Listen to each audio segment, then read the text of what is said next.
বিষ্ণু ইসা ইসলাম সাহাবাদেরকে নিয়ে একটা মজলিসে বসা, হঠাৎ করে তিনি বললেন, ঠিক এখনই একজন এসে এই মজলিসে তোমাদের মধ্যে বসবে, সে জান্নাতি।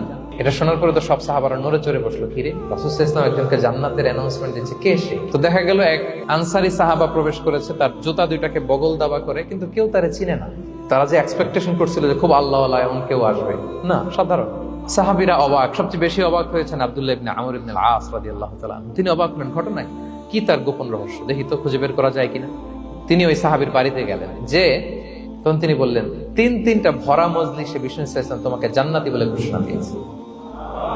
আমি দেখতে চেয়েছি যে তুমি কি আমল করো। ওই সাহাবী বলে, আমিও জানি না, তবে একটা ব্যাপার আমি মনে করি, হয়তো এটা আল্লাহর কাছে পছন্দনীয় হতে পারে। এইবার তো আব্দুল্লাহ বলে, ওই তবেটা কি হবে?